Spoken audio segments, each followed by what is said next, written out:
So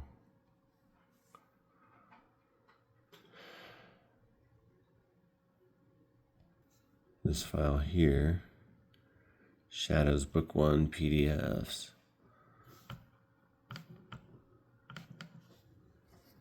Takes me to the chapter I'm looking for. Well, 2 chapters are what I want to show you, actually. These are the ones I wrote about the Lake Powell trip.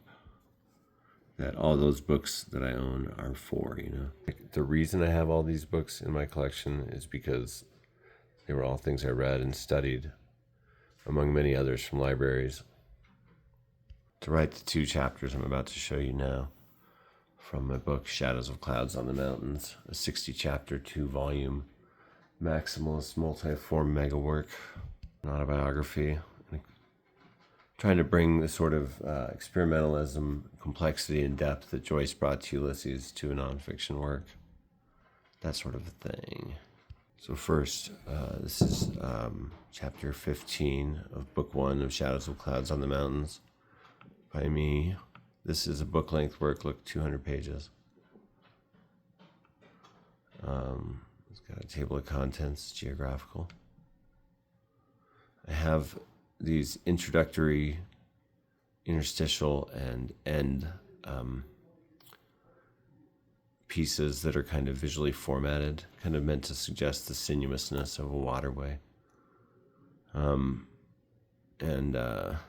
Also it's mostly written in sentence fragments, I think, or all. And it separates the before, the on a break during, and the end activities from the rest of the narrative. So then we get to the first section. It's geographical. Northwest Lake Powell, or the coldest night of 1999. Did this 7-month canoe trip around the circumference of Lake Powell. But when I edited the giant 600-page book that I had written, here's the Escalante Arm, radio signals from half the country. Yeah, FM radio at night on Lake Powell was crazy. I could hear radio stations from everywhere. LA, Oklahoma, Nebraska. It was wild. Mexico.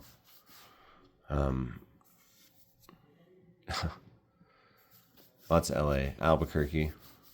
But only at night. I read something about why signals are stronger. But when I wrote that giant book, it was day by day, and it had a ton of visuals throughout it. I didn't keep it day by day. Sometimes there's little time jumps, like it'll go 2 weeks. I'll be like, this and this and this happened. Real quick summary. Move on to more scene stuff. But I love this chapter. People have read this chapter and that have read other chapters of mine, essays, etc., whatever, and called it their favorite. Well, it's pretty adventurous. There's lots of crazy details and stories and anecdotes and stuff. And it's got a real strong descriptive sense of place just because of where it is. And it's got maps. J.R.R. Tolkien said every great adventure needs to have maps. Here's one of those interstitial sections. When I got to the south end of the lake, I made a hitchhiking trip to Flagstaff to visit a friend. Adventures ensued. That's when I met Trace Joseph, the son of polygamist Alex Joseph that had that hostage standoff with the FBI.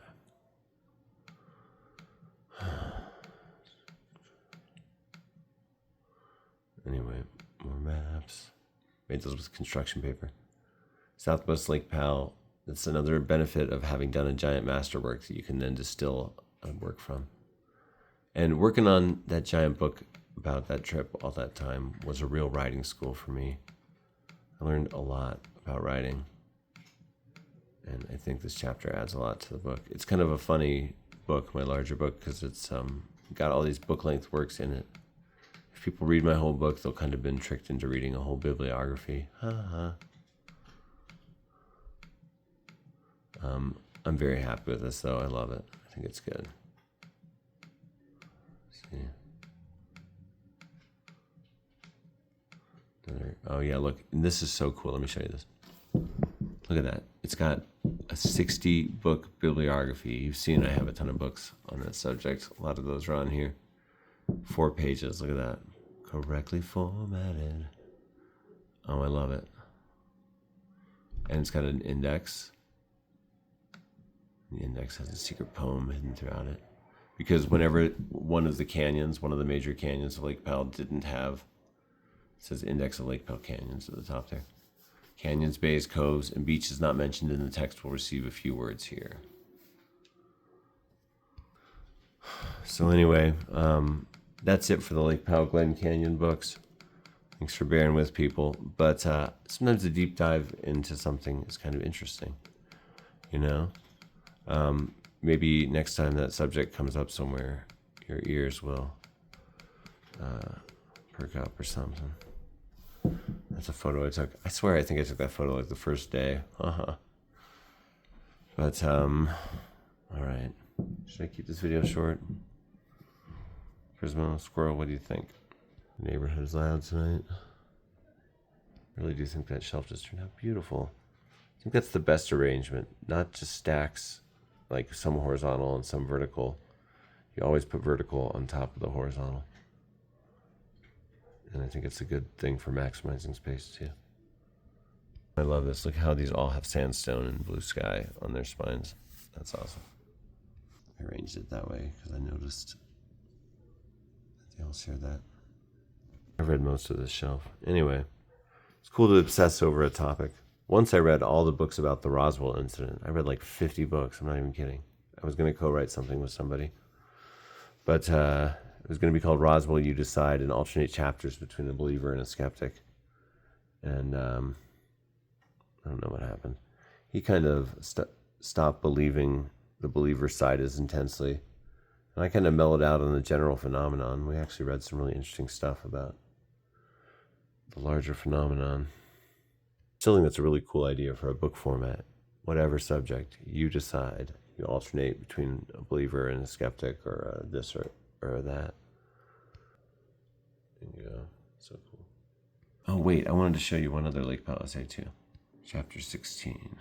During that trip around Lake Powell, I kept the best journals. I wrote like crazy journals. Check this out. That's one. I like these notebooks that were totally beat up. Completely full. This is cherry pie.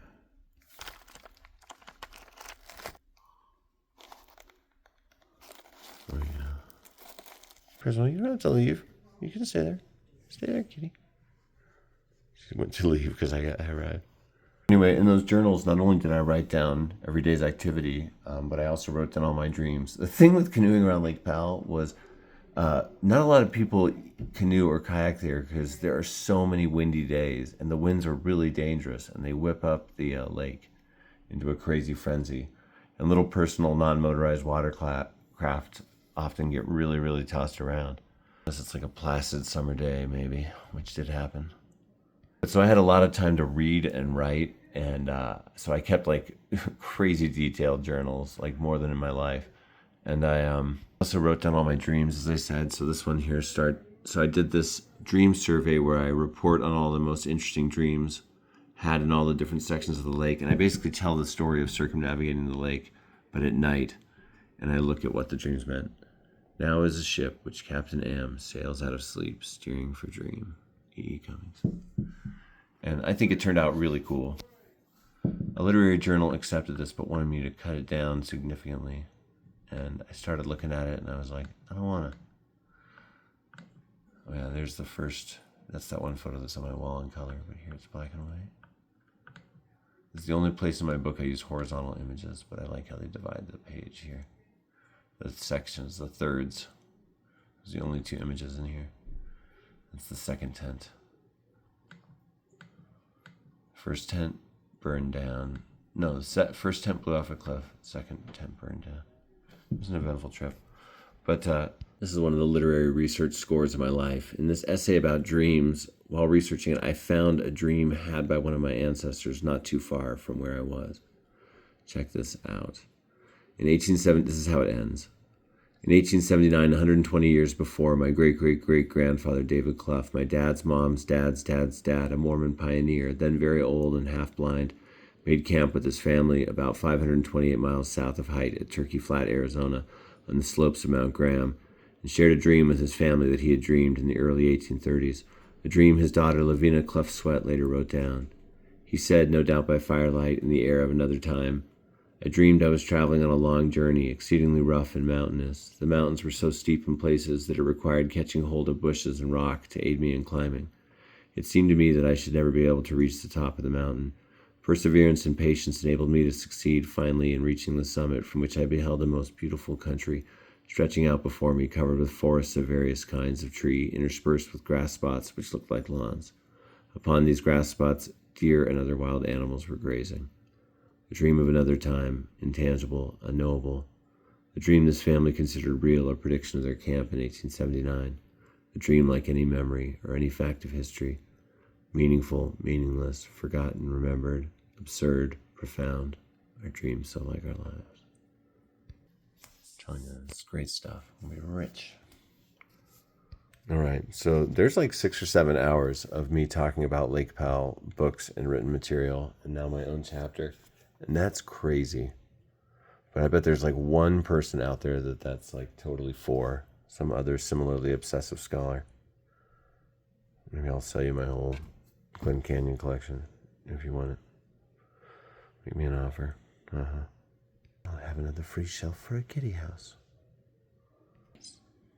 But I love that in the book, there's like this chapter about this crazy canoe trip, and then there's an alternate, then like there's another chapter about the dreams of that trip. I love that.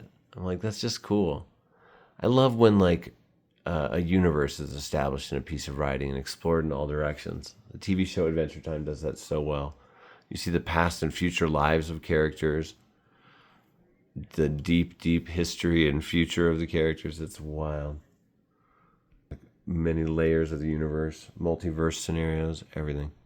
Microscopic crystal gem level things, macroscopic cosmic figures. Anyway, I love it. That's good storytelling. Try to bring a similar sort of sensibility to nonfiction. Like, think about it as the ultimate, like, cinematic universe. Because it is. Like, if you write something nonfiction, people can literally look up any topic and research it and read another work about it, and it's all connected. Like, if I was studying like some historical figure in the early 1900s New Mexico, then I might be reading a book about tuberculosis because that was really dominant. Or Al Capone, because he came through town and had a hideout in the Jemez Mountains north of town where the atomic bomb was developed. The other day I saw a photo I didn't take, but I really wanted to. It was like McDonald's advertising a new sign, and then the Jemez Mountains were in the background, and it was like, wow. Just looking at that shot, like if I were to take that picture, I didn't have a chance to because traffic moved real quick. That has this added significance. Like humanity's off switch came from over there. And then over here we have this distributor of processed everything and symbol of modernity. That movie, The Founder, was very interesting about Ray Kroc developing McDonald's and saying that he wanted to make the golden arches the new crucifix, new American flag. I'm like, that's amazing. And that movie was often filmed in New Mexico. They drive by Sierra Ladrones, which is cool. It's a mountain I like. Anyway, this has been more Glen Canyon Lake Powell books and is probably healthy for anybody. More discussion on the topic than anyone other than a specialist could possibly want. What are you gonna do about it? That means we've looked at all of that bookcase right there. This bookcase holds those miscellaneous ones on the top there. Sci-fi on the left all the way down. Books about sci-fi on the very bottom there. Some fantasy. Science books on the right all the way down to the Lake Powell Glen Canyon ones. That was a case inherited from my parents. All right. Well, take care, everybody. Have a good night. If you ever have if you're one of those people that just has a problem with like tripping over money all over your house and you're like, this is so annoying. I wish we could send this to somebody to get this out of here. Hit me up. Treading water over here. Okay. Talk to you later.